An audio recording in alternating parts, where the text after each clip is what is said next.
नमो ईशविसाकुलं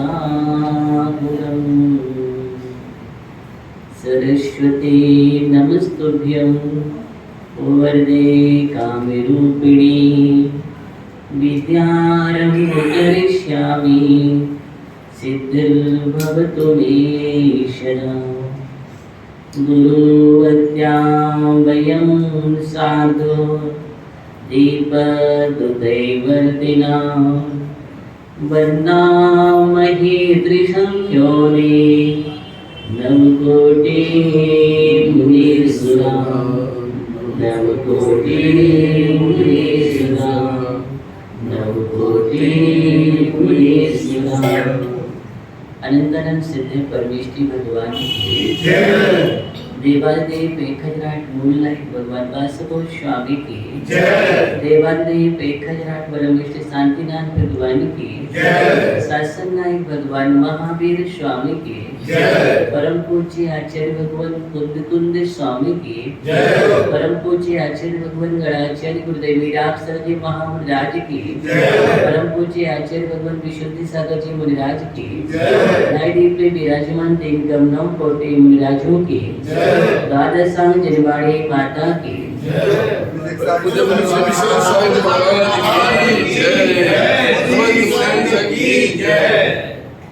जय गुरु तीर्थशास्त्रम जयवंतों तीर्थंकर शासन तीर्थंकर की पावन देशना जिसका हम रजमान कर रहे हैं। हम देख रहे थे कि हमारे जीवन में किस प्रकार हम संसार का सृजन करते हैं और किस प्रकार हम अपने जीवन संसार से मुक्त कर सकते हैं। हमने अभी तक देखा ही नहीं है, जाना ही नहीं है, पहचान भी नहीं की है कि वास्तव में हमें जिसकी पहरेदारी करनी चाहिए थी हम उसकी पहरेदारी नहीं कर रहे।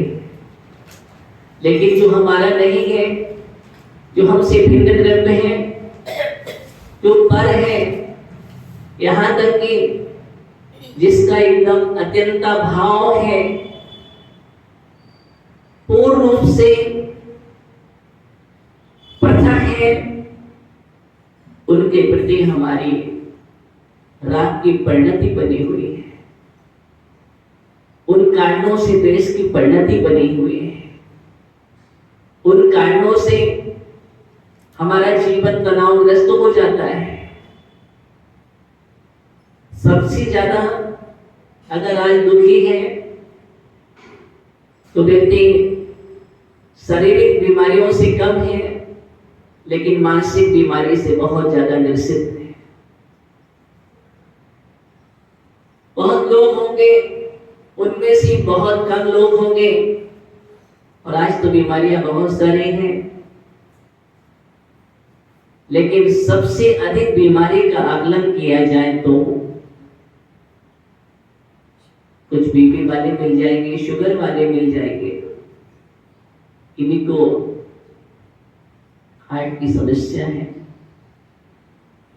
किन्हीं को घुटनों की समस्या है, किन्हीं को कमर की समस्या है, इसलिए बैठ भी नहीं पाते अच्छी तरह से। क्या करें, समस्या ही समस्या है संसार में। लेकिन सबसे बड़ी समस्या है जीवन वो मानसिकता की है। मानसिक रोगी भरपूर मिलेंगे, हर किसी को कहीं ना कहीं क्या करे, पूछो ना जीवन कैसा है, क्या बदलाव, टेंशन ही टेंशन है। कोई टेंशन फ्री है खोजने को शायद बहुत कम लोग मिलेंगे, मिलने लोग मिलेंगे जो कहेंगे टेंशन फ्री है जीवन। आज तक किसी ने ये नहीं कहा कि मेरा जीवन तो एकदम टेंशन फ्री है। तनाव मुक्त है, जीवन में कोई तनाव नहीं है, मैं आनंद से जीवन जी रहा हूँ, मेरा जीवन तो स्वर्ग के समान है, मानव स्वभाव मिला है, उसका भरपूर उपयोग कर रहा हूँ मैं अपने जीवन में, भरपूर अपने भावों का सृजन करके भगवान बनने की यात्रा कर रहा हूँ, जीवन का आनंद ले रहा हूँ। ऐसे बहुत कम लोग मिलेंगे इस धरती पर, लेकिन तनावग्रस्त बहुत लोग मिल जाएंगे जिनके लिए चिंता है, कोई अतीत की स्मृतियों में खोया है, तो कोई भविष्य की कल्पना में डूबा है।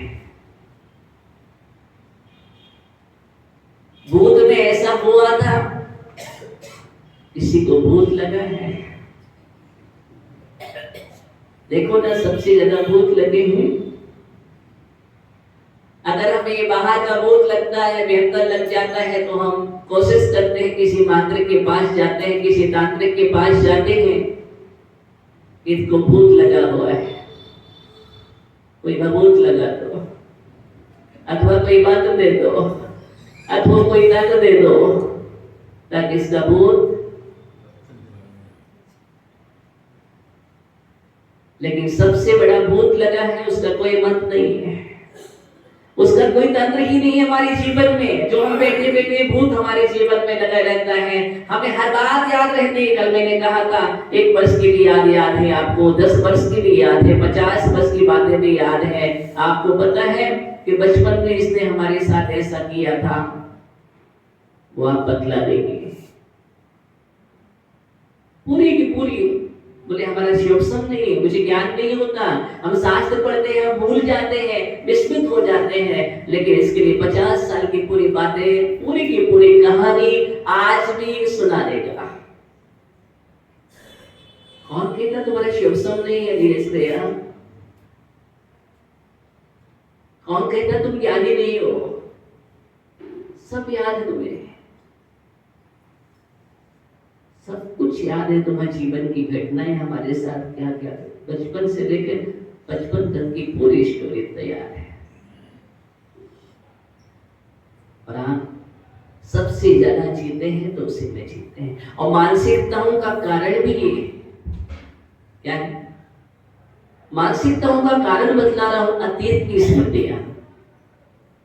आप बैठे हैं, बैठे बैठे अच्छा था, आप महामंत्र पढ़ लेते हैं, तनाव नहीं होता। बैठे बैठे परमात्मा का स्मरण कर लेते हैं, तनाव नहीं होता। बैठे बैठे आत्मा का ध्यान कर लेते हैं, बैठे बैठे पॉजिटिव विचारधारा तैयार कर लेते, अपने माइंड को पॉजिटिव करते, ऊर्जा से भरते।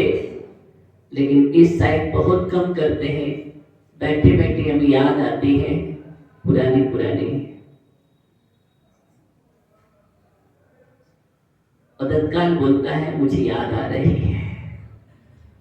विशाल भैया, किसकी याद आती है?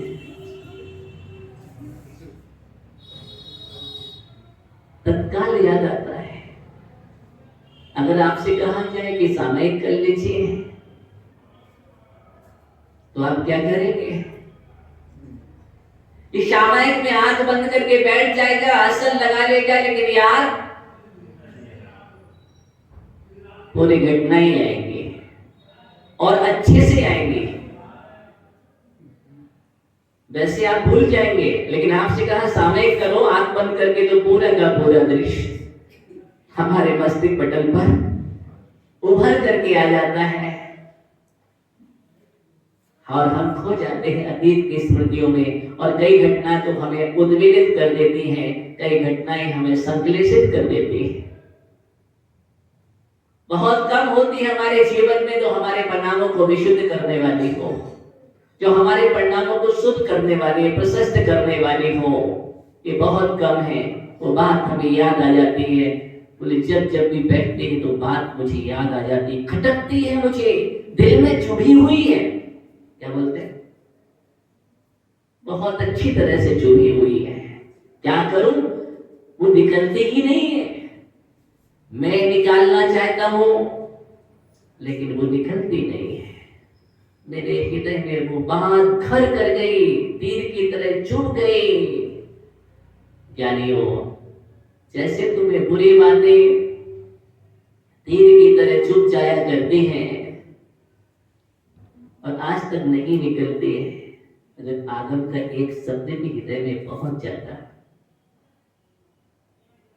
तीर्थंकर की देशना का एक शब्द भी हृदय में प्रवेश कर जाता, तो वो शब्द तुम्हारे लिए सम्यक दर्शन में कारण बन जाता, सम्यक ज्ञान में कारण बन जाता, वैराग्य में कारण बन जाता, हो सकता तुम्हारे लिए परमात्मा बनने में कारण बन जाता।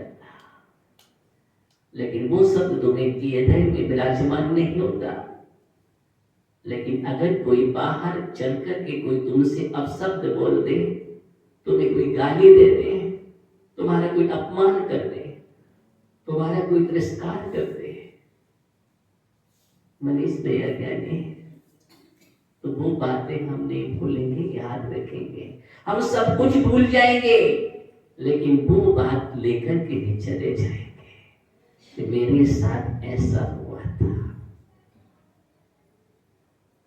ऐसा ही है ना। सारी अच्छी बातें एक तरफ, सब भूल गए, वो तो बहुत बेकार है। क्या है? बहुत बेकार है। उन्होंने हमारे साथ ऐसा कर दिया था, मैंने अपमान के घूंट पी लिए। सुमंत भैया क्या बोलेंगे? मैंने अपमान के घूंट पिए, क्या बतलाऊं, कैसे बतलाऊं? अगर जो जिनवाने की घूंटी पी लेता तो ये कभी कहता है कि मैंने जिनवाने की घूंटी पी है? विजय भैया, ये शायद किसी के मुख से नहीं निकलता होगा कि मेरे जिनवाने की घूंटी पी है। अपमान का घूंट पिया है। और सम्मान, मैं ये बतला रहा हूं कि इतनी सारी पुरानी चीजें हम अपने अंदर में जमा करके रखे हुए हैं। पदम भैया, कितनी पुरानी चीजें हैं घर में। देखो, पुराने लोगों की आदत होती है, इसलिए मैं बतला रहा हूँ। पुराने लोग, जितने पुराने लोग मिलेंगे, वो पुरानी पुरानी चीजें जमा करके रखते हैं। बहुत कम है जो बिल्ली उदार होते हैं, जिनसे छूट पाता हो, तो बहुत संभाल के रखते हैं। पुरानी वस्तुएं संभाल करके रखो, कोई बात नहीं, लेकिन पुराने जो संस्कार है बुरे, उनको संभाल करके मत रखो। वस्तुएं वही रह जाएंगी, लेकिन जो पुराने संस्कार हैं वो तुम्हारे लिए हानिकारक हो जाएंगे। उन्हीं से हमारे जीवन में आश्रय हो रहा है। हम आश्रय तत्व की बात कर रहे थे कि हमारे जीवन में कर्मों का आगमन कहां से होता है, बंध कैसे होता है, ये आश्रय और बंध की प्रक्रिया क्या है, हम एक एक समय समझने की आवश्यकता है। एक एक समय, ऐसा कोई भी समय नहीं जहां पर हमें सजग रहने की आवश्यकता ना हो। इसलिए वो संत कहता था, मैं पहरेदारी कर रहा हूं, लेकिन तो कोई पहरेदारी नहीं कर रहे। तुम्हारे अंदर कितने प्रकार के कौन कौन प्रवेश कर जाता है तुम्हें ही मालूम नहीं। कभी क्रोध प्रवेश करता है, तो कभी मान करता है, कभी माया, कभी लोभ, कभी राग, कभी द्वेष, विकारी परिणाम, नाना प्रकार के असंख्यात लोग प्रकार के जो परिणाम हैं वो तुम्हारे अंदर प्रवेश कर जाते हैं ज्ञानियों, और उन असंख्यात लोग परिणामों को संभाल नहीं पाते हो, और वो तुम्हारे लिए क्या क्या करते हैं, तुम्हारे जीवन में नया नया कर्म का बंध कर देते हैं और संसार का सृजन होता है। इसलिए जागृत होने की आवश्यकता है। तनाव मत करो, मानसिकताएं मत करो, जागृत रहो। क्या रहो? जागृत रहो। कोई समस्या आती है, उसका निदान भी होता है। दुनिया में ऐसा है ही नहीं जहां समस्या न हो। हर जगह समस्या है। लेकिन ऐसा भी तो नहीं कि समस्याओं का समाधान न हो।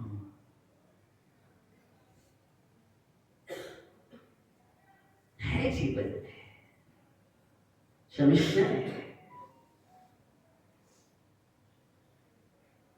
एक आती है फिर दूसरी तैयार हो जाती है, तीसरी तैयार रहती है, चौथी तैयार खड़ी हुई है। क्या करो? कुछ मत करो। जीवन मिला है, जिसके लिए मिला है उसका उपयोग करो बस।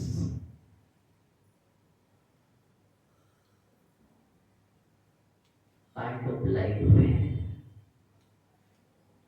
समस्याएं क्या है,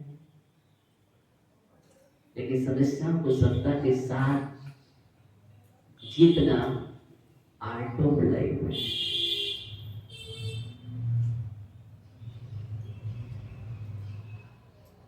आर्ट बनाओ जीवन में, कला जीवन में आना चाहिए। कोई भी समय ऐसा नहीं है जो शाश्वत रहता हो। ये चिंतन करो अपने जीवन में। रात्रि हमेशा रहती है क्या? नहीं रहते। रात्रि हमेशा नहीं रहती है, प्रभात होता है, प्रकाश होता है, दिन होता है। और कोई कहे दिन भी जीवन में हमेशा बना रहे, तो ऐसा भी कोई पल नहीं कि दिन शाश्वत रहता हो, रात्रि भी आएगा। कृष्ण पक्ष के बाद है, लेकिन इंतजार करो, कृष्ण पक्ष की काली रात्रि में मत जाओ, अभी तो इंतजार करो कि प्रभात होने वाला है। अगर प्रभात का इंतजार करोगे तो रात्रि बहुत जल्दी बीत जाएगी, और रात्रि का चिंतन करोगे कि अंधेरा ही अंधेरा है तो बहुत बड़ा लगेगा जीवन में।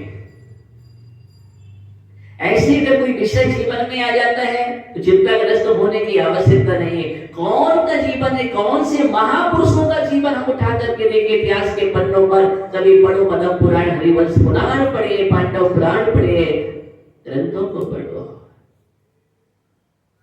किसके जीवन में समस्या नहीं है? महापुरुषों का जीवन हम जब देखते हैं तो समस्या आती है। पारसनाथ का जीवन देखो, वहां भी उपसर्ग हुआ है। क्या हुआ है? तीर्थंकर जैसी दत्ताधारी तीर्थंकर प्रगति, सबसे महान पुण्यशाली प्रगति होती है। उससे बड़ी कोई पुण्यशाली प्रगति नहीं होती है। जिसके प्रभाव से पंचकलना हुआ करता है, जिसके प्रभाव से जन्म लेते ही नरकों में शांति हो जाया करते हैं। जन्म होता है उस समय शांति मिलते हैं। नारदी हमेशा ही सोचते होंगे कि तीर्थंकरों का जन्म होता रहे, ऐसा ही ना? और क्या हमेशा ही विचार करते होंगे ताकि जीवन में शांति। लेकिन नरक में रहकर के क्या शांति है? तो ये विचार करते हुए नरक पर्याय को छोड़कर के कम में मनुष्य पर्याय को प्राप्त करो, जहां पर देव सतगुरु का समागम होता है, जहां पर दर्शन है, हमारे जीवन के लिए ज्ञान है, चारित्र है, मुक्ति का रास्ता है। इसलिए वो लोग भी यही चिंतन करते हैं नारदी कि हमें भी मनुष्य पर्याय मिल जाए, शीघ्र मिल जाए। क्या मिल जाए? शीघ्र मिल जाए। और आपको तो मिल गई, छोटू भैया मिल गई ना मनुष्य पर्याय। क्या करना है? भगवान का पूजन कर तो रहे, अभिषेक कर रहे हैं। हाँ, अब तो पदम चंजी भी करने लगे। कितनी खुशी होती है जब समाज का मंत्री भी अभिषेक करे, तो बहुत खुशी होती है। बस मैं चाहता हूँ अध्यक्ष और शुरू करते हैं। और क्या अभिषेक करने का आनंद है। जय कुमार जी सभी लोग एक साथ अभिषेक करें, मेरा तो एक विचार है। और सीखता करें, और बढ़िया एक भव्य वेदी बनने वाली है। विचार ही चल रहा है आप लोगों का, क्या सुंदर मूल लाइक वेदी हो, एक भव्य वेदी हो और भव्य प्रतिमा विराजमान हो। वहां पर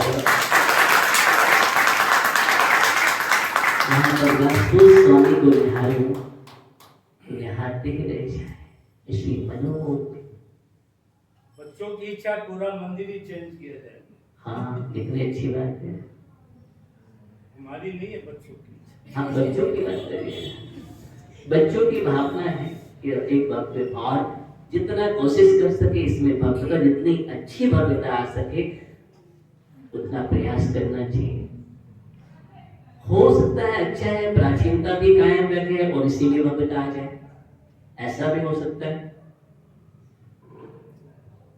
कि प्राचीनता भी बनी रहे और इसमें जितनी भव्यता, जितनी भव्य वेदी हो, भव्य मूर्ति हो और लगे मंदिर ऐसा कि जहां पर हम किसी क्षेत्र पर बैठे,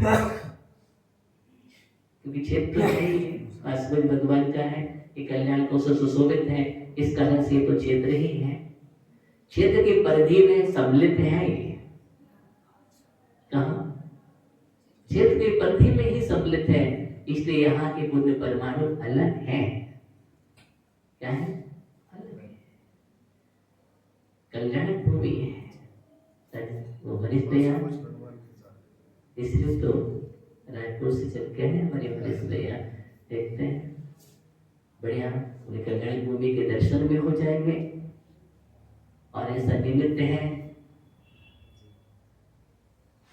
बहुत अच्छे विचार रखते हैं हमारे वरिष्ठ भैया, वहां पर एक अच्छे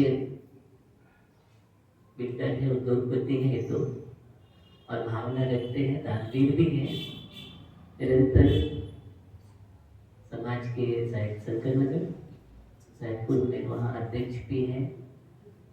बहुत अच्छी विचारधारा है इनकी और इस सुंदर विचारधारा के साथ मैं कहता हूँ ऐसा योग बना है।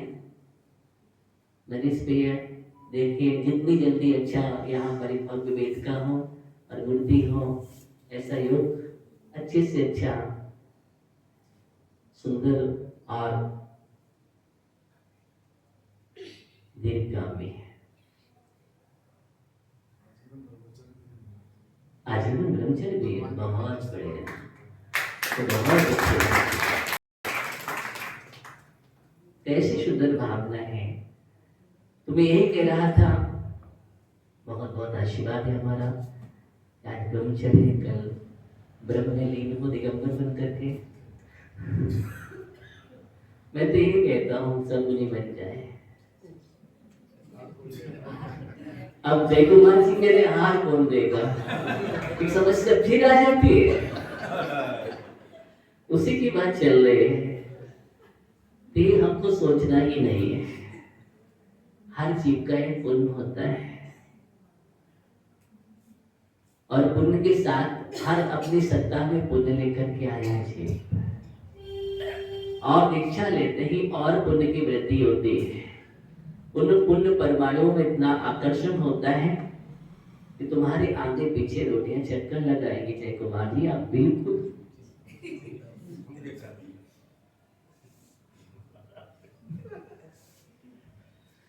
इसलिए तो विचार ही नहीं करना है। पहले भी हम जब देखते हैं आगम में पुराणों में एक साथ कितनी दीक्षाएं, 60,000 दीक्षाएं एक साथ हो, कितनी? 60,000। और अभी 60 दीक्षा हो जाए तो आश्चर्य हो जाता है। कैसा लगता है? बहुत बड़ा आश्चर्य लगने लगता है। एक साथ जिस समय 60,000 दीक्षाएं हो रही हो, विचार नहीं कि 60,000 दीक्षाएं हो रही तो उनकी व्यवस्था कौन? अपने आप सब गुण से बनती है। हजारों लाखों दीक्षा दी हो, आज है कितनी? अगर हम परसेंटेज निकालेंगे कितना है, कितना है? 1500 1600 बेची मात्र, कुछ ज्यादा नहीं है। इसलिए मोक्ष मार्ग की वृद्धि के लिए हमको तैयार रहना चाहिए। यही तो हमारे जीवन का लक्ष्य है कि मोक्ष मार्ग की वृद्धि हो। और यहीं से चलेगा, संस्कृति भी चलेगी। ये मालूम है मुझे कि भावना निरंतर भाव बढ़ने वाले उतने ही बढ़ पाते हैं, जिनका तीव्र पुण्य होता है वही बढ़ पाते हैं। अगर देखा जाए, लिस्ट बनाई जाए तो मुक्ति प्राप्त करने वाले के लिए भावना कितने कितने मोक्ष जाना चाहते हैं, तो लिस्ट बना करके जब लाएंगे उसमें मालूम चलेगा कोई एकाध बिरला जीव ने लिखा होगा कि मैं मोक्ष रहता हूँ, कोई ना कोई तो यही लिखेगा मेरी समस्या है, समस्या दूर हो जाए, मेरी फैक्ट्री, मेरी दुकान, मेरा मकान, मेरे घर की समस्याएं, ये सब लिख देगा और मैं समस्याओं से मुक्ति चाहता हूँ। लेकिन शायद किसी ने लिखा हो मैं कर्मों से मुक्ति चाहता हूँ। कर्मों से मुक्ति चाहता हूँ बहुत कम लोग होंगे, बिरले लोग होंगे। यही कारण है, कहते हैं लेकिन सब मुनि नहीं बन पाते। जय कुमार जी नहीं बन पाते हैं। और आप जैसे जहां पर श्रावक रहेंगे वहां पर मुनियों की लाइन भी लग जाए। ये तो ऐसा है, ऐसा ज्ञानी है, ऐसा श्रावक है, ऐसी निर्मल भावना है कि एक साथ 1000 मुनि भी आ जाए तो एक साथ 1000 मुनि के लिए भी ऐसे निर्मल भावना से जहां पर श्रावक सृष्टि रहेंगे तो निश्चित ही वहां पर धर्म की संस्कृति और श्रवण संस्कृति निरंतर ही जयवंत रहेगी। तो मैं बात बतला रहा था समस्याओं की। किसकी? समस्याओं की। जीवन में समस्याएं तो लगी हुई है और निरंतर रहेगी। समस्याओं का समाधान भी है। हम बहुत समय से सोच रहे हैं, हो सकता है समाधान का भी समय आ गया हो। समझ रहे हैं? होता है कोई नियोग होता है कि जल्दी समस्या का समाधान हो करके वो चीज हमारे सामने आने वाली हो, तो कुछ ना कुछ नियोग बनता ही है। तो अपने जीवन में सिर्फ मुझे ये सोचना है, मैं ये बात कह रहा हूं कि मुझे अगर सुखी जीवन जीना है, अच्छा जीवन जीना है, शांति का जीवन जीना है, आनंदमय जीवन जीना है, आह्लाद का जीवन जीना है, तो अपने जीवन में ये अतीत की स्मृतियां और भविष्य की कल्पनाओं को छोड़ दो। क्योंकि बुनने से भी कुछ नहीं मिलता है। ये भविष्य की कल्पनाओं में हम डूबे रहे शेख चिल्ली की तरह, मिला क्या? कुछ भी नहीं। स्वप्न में मालूम चला कि राजपद प्राप्त कर लिया और जब नींद खुली तो वहां पर कुछ भी नहीं था। कुछ भी नहीं था।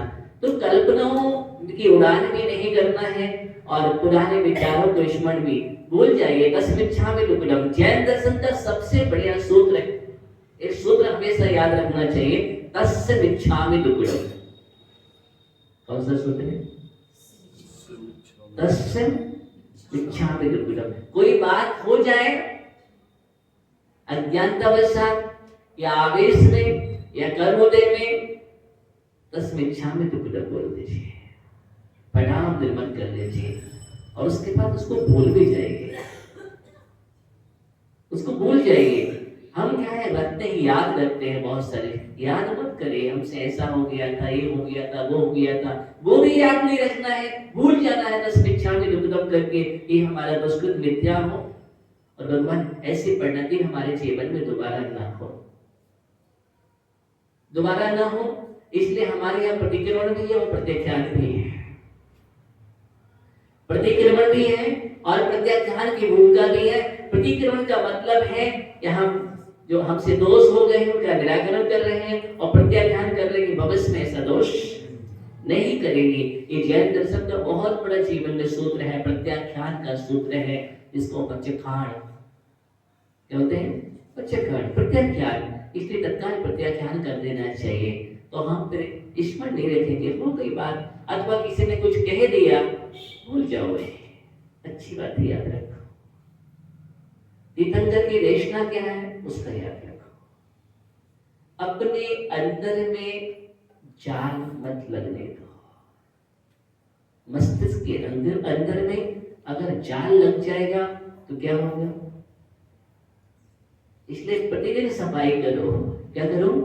प्रतिदिन सफाई करो कि कहीं कहीं कोई मकड़ी जाल तो नहीं बुन रही है। दिमाग एकदम साफ स्वच्छ रहना चाहिए। तो जहां पर व्यक्ति का दिल और दिमाग साफ स्वच्छ है वहां पर अपने आप में उसका जीवन स्वर्ग के समान है, सुंदर जीवन है। इसलिए दिल और दिमाग को साफ रखने के लिए परिणाम हृदय में हमेशा विशुद्धि को उत्पन्न करो। किसको? हमेशा ही विशुद्धि को उत्पन्न करो। विशुद्ध विचार आना चाहिए। जब भी सोचो अच्छा सोचो, सकारात्मक रचनात्मक विचार होना चाहिए। जब भी बिछाओ जीवन में फूल नहीं बिछाना, हमेशा फूल बिछाने की कोशिश करो। क्या करो? फूल बिछाने की कोशिश करो। और जहां भी देखो तो कांटे मत देखो, कांटे मत देखो। ये देखो कि कांटों में गुलाब खिला है। ये मत देखो कितने कांटों के बीच में गुलाब का जीवन है, कि देखो इसके जीवन में तो कांटे ही कांटे हैं। दृष्टिकोण है बदलने का। एक वही देखता है कि देखो कितने सारे कांटों का जीवन है, और एक कहता है कि देखो इतने सारे कांटों के बीच में तो गुलाब खिल रहा है, महक रहा है। बस यही हमारे जीवन में अच्छाई होना चाहिए। कोई अगर काले है तो उसके कालेपन को मत देखो। कोयल की मधुर आवाज भी तो है। क्या है? कोयल की मधुर आवाज भी है, आवाज को देखो। सागर खारा है, खारेपन को मत देखो। समझ रहे? सागर अगर खारा है तो खारेपन को मत देखो। देखना ही है उसके अंदर गंभीरता को देखो, उसके तहलकी पे देखो, उसके अंदर देखो कि देखो ये रत्नों को सजो करके रखता है। इसलिए सागर को हम रत्ना कर कहते हैं। हमें दृष्टि में रत्न दिखना चाहिए, इसकी गहराई दिखना चाहिए। उसके गहराई में जाएंगे तो रत्न मिलेगा। जहां भी देखो, मेरे कहने का तात्पर्य है अच्छाइयां देखो। क्या देखो? अच्छाइयां नजर आना चाहिए। जब हम दृष्टि फैलाएं तो हमें अच्छा ही अच्छा नजर आना चाहिए। अन्यथा अगर हम बुरी दृष्टि रखेंगे तो हम ही बुरे बनेंगे। सामने वाला बुरा हो ना हो कोई आवश्यक नहीं है, लेकिन अगर हमारे अंदर बुरे विचार हैं तो हम तो बुराइयों से भरे हुए हैं। इसलिए हमें इस बात का ध्यान में रख करके चलना है। एक व्यक्ति गांव छोड़ करके आया दूसरे गांव में रहने के लिए, और जैसे ही उस गांव के प्रवेश द्वार पर पहुंचा और वहां पर एक बुजुर्ग व्यक्ति मिलता है और उससे उसकी भेंट होती है। उसने कहा, भाई कहां जा रहे हो? उसने कहा, मैं फलाने फलाने उस गांव से आया हूं और इस गांव में निवास करना चाहता हूं। क्यों? क्या बात है? उस गांव को क्यों छोड़ दिया आपने? उस बुजुर्ग ने प्रश्न किया। मालूम है? उस व्यक्ति ने कहा, वो गांव बहुत बेकार है। कैसा है? वो गांव बहुत बेकार गांव है, वहां के लोग बहुत बेकार हैं, एकदम। उस बुजुर्ग ने कहा, इस गांव के लोग भी बहुत बेकार हैं। क्या कहा? इस गांव के लोग भी बहुत बेकार हैं, वही गांव भी बहुत बेकार है। ध्यान रखना। वापस लौट गया। कुछ दिन बाद एक घटना और घटी। एक परिवार और आया, एक व्यक्ति आया, बोले इस नगर में मैं रहना चाहता हूं। उससे भी यही प्रश्न किया गया। बहुत संक्षेप में कह रहा उसने, क्यों? मैं निवास करना चाहता हूं। बोले जहां आप निवास कर रहे थे वहां पर वो गांव कैसा है? उसने कहा, गांव तो इतना सुंदर गांव है, इतना अच्छा गांव है, वहां के लोग इतने अच्छे हैं, मिलनसार हैं, सबका ध्यान रखते हैं। उस बुजुर्ग ने कहा, सुस्वागतम। क्या कहा? सुस्वागतम। आइए, इस नगर में आपका अभिनंदन है, स्वागत है। आप आराम से निवास किए, आप मेरे भाई हैं, बंधु हैं। बड़ा आश्चर्य हुआ। एक व्यक्ति वहां पर ये बात को देख रहा था, उस दृश्य को भी देखा, दृश्य को देखा। उस बुजुर्ग से पूछा, ऐसा क्या है? उस व्यक्ति को आपने कहा कि गांव बहुत बुरा है और इसके लिए कहा कि गांव बहुत अच्छा है। उसने कहा, देखो उसका हृदय जब पहले से ही बुराइयों से बसा हुआ है, बुराइयों से भरा हुआ है, मस्तिष्क वसा हुआ है, तो उस नगर में एक भी इंसान उसको अच्छा नहीं देखा, इस नगर में भी प्रवेश करके वो अच्छाई नहीं पा सकता है, कि वो देखेगा तो बुराई ही देखेगा, इसलिए ये नगर अच्छा होने पर भी उसको बुरा ही देखेगा। ध्यान रखना, जिसकी आंखों पर काला चश्मा लगा हो और दीवार सफेद हो सामने, उसको कैसे दिखेगी?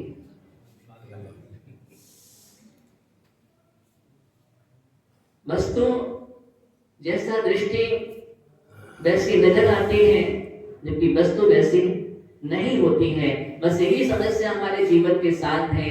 कई समस्याएं हम अपने जीवन में मोल ले लेते हैं, जबकि समस्याएं होती नहीं है, समस्याएं हम पैदा कर लेते हैं। और दूसरे व्यक्ति का, उसने कहा इसके अंदर सुंदर भावना थी, सुंदर विचारधारा थी, कि जिस नगर में निवास कर रहा था उसके लोग सुंदर थे इसकी दृष्टि में, इसलिए यहाँ भी जब भी देखेगा तो सुंदरता ही सुंदरता देखेगा, गुण ही गुण देखेगा इसके जीवन में। ये दोष दृष्टि नहीं है, इसलिए इस बात का मुझे ध्यान रखना है, ये दृष्टि कैसी होना चाहिए। हम दृष्टि को सुंदर बनाएं, अच्छा बनाएं, अपने आप समस्याएं बुलंद कर जाएंगी। और एक कर्म है, मैं बतला रहा था, जब हम पुराण को पढ़ेंगे, शास्त्रों में पढ़ेंगे, तो महापुरुषों के जीवन में सारी समस्याएं हुई है, कितनी समस्याएं आई है। राम का जीवन वनवास का जीवन हो गया, कृष्ण का जन्म, पांडवों का जीवन संघर्ष का जीवन, लेकिन वो कहते हैं संघर्ष नहीं, संघर्ष का जीवन रहा। कैसा रहा? संघर्ष नहीं, उन्होंने अपना संघर्ष का जीवन मान लिया है। बोले जो भी समस्याएं हैं साथ में, कोई दिक्कत नहीं, उसके बाद भी हर्ष। यही कारण है कि पांडवों के लिए गरम गरम आभूषण पहनाए जा रहे हैं, लेकिन वो अपने केंद्र में स्थापित होकर विशुद्धि के साथ डूब जाते हैं, उनका निर्वाण हो जाता है। क्या हुआ? मोक्ष चले जाते हैं। तो जीवन में समस्याएं आती हैं, लेकिन समस्याओं को हम तनावग्रस्त होकर के नहीं, मानसिकता के साथ नहीं, मानसिक रोगी बनकर के तो हम और समस्याएं पैदा कर लेंगे। और कई लोग गुंटाग्रस्त हो जाते हैं, कई लोग जिंदगी के से हार जाते हैं और ऐसे ऐसे कार्य करने के लिए तैयार हो जाते हैं, समस्याओं को और बढ़ा लेते हैं, संसार और लंबा कर लेते हैं। आज इतनी सी समस्याएं, फिर आप क्या करोगे? बोले फांसी लगा दी, किसी ने कुछ कर लिया, इसका परिणाम क्या होगा? क्या तुम समस्याओं से निजात पाओगे? अपने तो और संकलित परिणामों से मर करके आपने नरक की तैयारी कर ली है। इसकी नरक की तैयारी कर ली, त्रियंश बनने की तैयारी कर ली, और समस्याओं से घिर गया जीवन। इसलिए मनुष्य बहुत सुंदर भाव मिला है। क्या मिला है? इतना सुंदर भाव मिला है। इतने सुंदर भाव में सुंदर सुंदर काम करो अपने जीवन में, अच्छे अच्छे कार्य करो, प्रभु की भक्ति करो, आराधना करो, स्वाध्याय करो, तत्व का चिंतन करो, कर्तव्यों का पालन करो, और अपने जीवन में विचार करो, अंतिम अंतिम पलों में भी संयम धारण करें। हो सकता है शीघ्रता से संयम धारण के लिए करो, लेकिन विचार हमेशा तैयार रखो कि नहीं, ये जीवन मुनि बन करके जाना चाहिए। कैसे जाना चाहिए? मैं बार बार अंतिम पॉइंट पे वही आ जाऊंगा। हमारा जीवन मुनि बन के ही जाना चाहिए। संन्यास आश्रम का ध्यान रखना। कौन सा आश्रम? संन्यास आश्रम। बस वही चौथा जो अंतिम आश्रम है, वहां तक मुझे पहुंचना है। हम इस प्रकार की विचारधारा जीवन में तैयार करें, अच्छे विचार अच्छी भावना के साथ आगे बढ़े। ओम नमः सिद्धेश्वराय।